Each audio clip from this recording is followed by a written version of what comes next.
Hi ನಮಸ್ತೆ ಎಲ್ರಿಗೂ welcome to ನೇತ್ರ ರಘು ಯೂಟ್ಯೂಬ್ ಚಾನಲ್. ಇದು ಬಂದು ಶ್ರಾವಣ ಶನಿವಾರದ ಕೊನೆ ಶನಿವಾರದ ವ್ಲಾಗ್ ಆಗಿರುತ್ತೆ. ಸೊ ಈ ಶನಿವಾರ ನಾನು ಅಮ್ಮ ಮನೆಗೆ ಹೋಗ್ತಾ ಇದ್ದೀನಿ. ಸೊ ಅಲ್ಲೇ ಹೋಗಿ ಫ್ರೆಶ್ ಅಪ್ ಆಗಿ ಪೂಜೆಗೆ ಮತ್ತು ಅಡುಗೆಗೆ ರೆಡಿ ಮಾಡ್ಕೊತಾ ಇದ್ದೀವಿ. ಇವತ್ತು ಅಮ್ಮನ ಮನೇಲಿ ಶ್ರಾವಣ ಶನಿವಾರ ಮಾಡ್ತಿರೋದ್ರಿಂದ ದಾಸಪ್ಪ ಬಂದು ಮನೇಲಿ ಪೂಜೆ ಮಾಡ್ತಾರೆ. ಸೊ ಹಾಗಾಗಿ ಅಮ್ಮ ಪೂಜೆಗೆಲ್ಲ ರೆಡಿ ಮಾಡ್ಕೊತಿದ್ರು, ನಾನು ಅಡುಗೆಗೆ ಏನು ಬೇಕು ಅಂತ ರೆಡಿ ಮಾಡ್ಕೊತಿದ್ದೆ. ಅಷ್ಟರಲ್ಲಿ ದಾಸಪ್ಪ ಬಂದರು. ಸರಿ ಅಂದ್ಬಿಟ್ಟು ಅಡುಗೆ ಸ್ಕಿಪ್ ಮಾಡಿ ಈಗ ಅವ್ರಿಗೆ ಪೂಜೆಗೆ ಏನೇನು ಬೇಕು ಎಲ್ಲ ತೊಗೊಬಂದು ಕೊಡ್ತಾಯಿದ್ದೀವಿ. ಅವರೆಲ್ಲ ರೆಡಿ ಮಾಡ್ಕೊಂಡಿದ್ದಾರೆ. ಇವಾಗ ಪೂಜೆ ಸ್ಟಾರ್ಟ್ ಆಗ್ತಿದೆ. ಸೊ ಇನ್ನೂ ಏನೂ ಅಡುಗೆ ಆಗಿರಲಿಲ್ವಲ್ಲ, ಹಾಗಾಗಿ ಮೊಸರನ್ನೇ ಎಡೆ ಹಾಕಿದ್ದೀವಿ. ನಡೆಯುತ್ತೆ, ಮೊಸರನ್ನ ಹಾಕಿದ್ರು ಪರವಾಗಿಲ್ಲ ಅಂತ ಹೇಳಿದ್ರು. ಲಾಸ್ಟ್ ಇಯರು ಅಡುಗೆ ಎಲ್ಲ ಮಾಡಿಕೊಂಡು ವೆಯ್ಟ್ ಮಾಡಿದ್ವಿ. ಅವ್ರು ಬರೋಷ್ಟರಲ್ಲಿ ನೈಟು 10 ಆಗೋಗಿತ್ತು. ಸೊ ಹಾಗಾಗಿ ಈ ಸಲಿನೂ ಹಂಗೆ ಆಗುತ್ತೇನೋ ಅಂತೇಳ್ಬಿಟ್ಟು ಬೇಗ ಬರೋದಕ್ಕೆ ಹೇಳಿದ್ವಿ. ಸೊ ಹಂಗಾಗಿ ಅವ್ರು ಬೆಳಗ್ಗೆ 10-10:30 ಬಂದುಬಿಟ್ರು. ಮೊಸರನ್ನೇ ಎಡೆ ಹಾಕಿ ಅಂತಲೂ ಹೇಳಿದರು. ಸೊ ಹಂಗಾಗಿ ಅಡುಗೆ ಬಗ್ಗೆ ತಲೆ ಕೆಡಿಸ್ಕೊಂಡಿರಲಿಲ್ಲ. ಅವ್ರು ಬಂದು ಪೂಜೆ ಎಲ್ಲ ಮುಗಿಸಿ ನಾವು ಮನೆ ದೇವ್ರಿಗೆ ಹೋಗಿ ತೀರ್ಥ ಕೈ ಮಾಡಿಸ್ಕೊಬಂದಿರ್ತೀವಿ. ಸೊ ಆ ಕಾಯಿ ಹೊಡೆದು ಮನೆ ದೇವ್ರ ದೀಪ ಹಚ್ಚಿ ಪೂಜೆ ಮುಗಿಸಿ ಎಲ್ಲ ಆದಮೇಲೆ ಅವ್ರನ್ನ ಕಳಿಸ್ಕೊಟ್ಟಿದ್ದಾದಮೇಲೆ ನಾವು ಅಡುಗೆ ಕೆಲಸ ಸ್ಟಾರ್ಟ್ ಮಾಡ್ತೀವಿ. ಸೊ ನಮ್ಮ ಕಡೆ 3 ನಾಮ ಆಗಿರೋದ್ರಿಂದ ಮನೇಲಿರೋರೆಲ್ರಿಗೂ ಅವರೇನೇ ನಾಮ ಹಾಕ್ತಾರೆ ದೇವ್ರದ್ದು. ಎಲ್ಲರೂ ಒಬ್ರೊಬ್ಬರೇ ಎಲ್ಲ ಮುಗಿದ್ಮೇಲೆ ಪೂಜೆ ಸ್ಟಾರ್ಟ್ ಮಾಡ್ತಾರೆ.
ಅವರು ಪೂಜೆ ಮಾಡಿ ಪೂಜೆ ಎಲ್ಲ ಮುಗಿಸಿ ಆದಮೇಲೆ ಮತ್ತೆ ಮನೇಲಿರೋರಿಗೆ ಪೂಜೆ ಮಾಡೋಕ್ಕೆ ಹೇಳಿದ್ರು.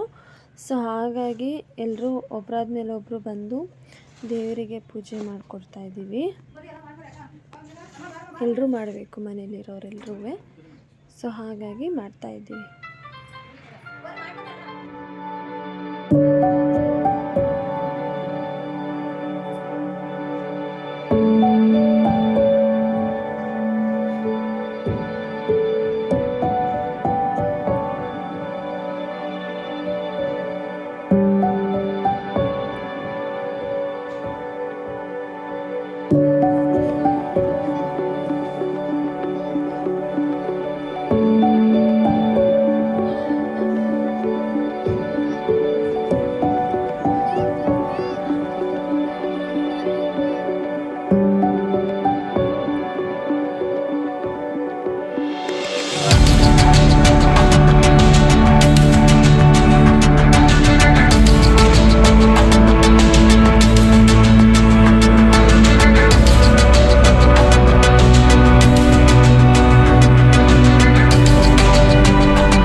ಫೈನಲಿ ಪೂಜೆ ಎಲ್ಲ ತುಂಬ ಅಂದರೆ ತುಂಬ ಚೆನ್ನಾಗಾಯಿತು. ಸೊ ಈಗ ದಾಸಪ್ಪವ್ರು ಕೂಡ ಹೊರಟರು, ಅವ್ರನ್ನ ಕಳಿಸ್ಕೊಟ್ವಿ. ಮನೇಲಿ ಟಿಫನ್ಗೆ ಅಂದ್ಬಿಟ್ಟು ಚಿತ್ರಾನ್ನ ಮಾಡಿದ್ವಿ ಮಾರ್ನಿಂಗು. ಎಲ್ಲರೂ ತಿಂದ್ಬಿಟ್ಟು ಅಡುಗೆ ರೆಡಿ ಮಾಡ್ಕೊತಾ ಇದ್ವಿ. ಸೊ ಅಷ್ಟರಲ್ಲಿ ಆಗಲೇ 2:00 2:30 ಆಗಿಬಿಟ್ಟಿತ್ತು. ಸರಿ ಅಂದ್ಬಿಟ್ಟು ಮಧ್ಯಾಹ್ನ ಊಟ ಮಾಡ್ತಿದ್ದಾರೆ ಅಜ್ಜಿ, ದೊಡ್ಡಮ್ಮ, ನನ್ನ ತಂಗಿ ಎಲ್ಲ. ಸೊ ನನ್ನ ಮಗಳು ನೋಡಿ ಇಲ್ಲಿ ಈಚೆಗಡೆ ಚೇರ್ ಹಾಕ್ಕೊಂಡು ಈಚೆಗಡೆ ವ್ಯೂಸ್ನ ನೋಡ್ಕೊಂಡು ತಿಂತಾಯಿದ್ದಾಳೆ. ಅವ್ರ ಮಾಮ ಏನೋ ರೇಗಿಸ್ತಾ ಇದ್ದಾನೆ, ಅದಕ್ಕೆ ನನ್ನ ಹತ್ರ ಕಂಪ್ಲೇಂಟ್ ಹೇಳ್ತಾ ಇದ್ಲು. ಅದಾದಮೇಲೆ ಕೆಲಸ ಎಲ್ಲ ಮುಗಿಸಿ ನಮ್ಮ ಅಜ್ಜಿ ಜೊತೆ ಮಾತಾಡ್ಕೊಂಡು ಅಲ್ಟೆ ಹೊಡಿತಾ ಇದ್ವಿ. ನಮ್ಮ ಅಣ್ಣ ಅಂತೂ ನಮ್ಮ ಅಜ್ಜಿ ಚೆನ್ನಾಗಿ ಕ್ವಶನ್ ಮೇಲೆ ಕ್ವಶನ್ ಕೇಳಿ ಹುಚ್ಚಿಡಿಸ್ತಿದ್ದ. ನಮ್ಮ ಅಜ್ಜಿ ಬೈತಾಯಿತ್ತು. ಸೊ ಇವತ್ತೊಂಥರ ಡೇ ಫುಲ್ಲು ತುಂಬ ಚೆನ್ನಾಗಿತ್ತು, ತುಂಬ ಎಂಜಾಯ್ ಮಾಡಿದ್ವಿ, ತುಂಬ ಖುಷಿ ಆಯಿತು. ಅಷ್ಟರಲ್ಲಾಗಲೇ ಸಂಜೆ 5:30 6 ಆಗಿತ್ತು. ಸೊ ದೇವ್ರಿಗೆ ದೀಪ ಹಚ್ಚೋಣ ಅಂದ್ಬಿಟ್ಟು ದೀಪ ಹಚ್ತಾಯಿದ್ದೆ. ದೀಪ ಹಚ್ಚಿ ಪೂಜೆ ಮಾಡಿ ಮತ್ತು ಎಲ್ರಿಗೂ ಮಂಗಳಾರತಿ ಕೊಟ್ಟು ಎಲ್ಲ ಆಯಿತು. ಅಷ್ಟರಲ್ಲಿ ನಮ್ಮ ಚಿಕ್ಕಪ್ಪ ಚಿಕ್ಕಮ್ಮ ಮತ್ತು ಹುಡುಗರೆಲ್ಲ ಬಂದರು. ನಮ್ಮ ಚಿಕ್ಕಮ್ಮ ತಿಂಡಿ ತಗೊಬಂದಿದ್ರು. ನಾವು ಸಣ್ಣ ಪಾಪುಗಳು ಅಂದ್ಕೊಂಡು ಸೊ ಎಲ್ಲರೂ ಕೂತ್ಕೊಂಡು ತಿಂತಾಯಿದ್ದೀವಿ. ನನ್ನ ತಂಗಿಗೆ ವೀಡಿಯೋ ಮಾಡೋಕ್ಕೆ ಕೇಳಿದ್ದೆ, ಅವಳು ವೀಡಿಯೋ ಮಾಡೋಕ್ಕೋರೆ ನನ್ನ ಮಗಳು ಕೊಟ್ಟಿಲ್ಲ. ನನ್ನ ಮಗಳೇ ಈಸ್ಕೊಂಡು ವೀಡಿಯೋ ಮಾಡಿದ್ದಾಳೆ.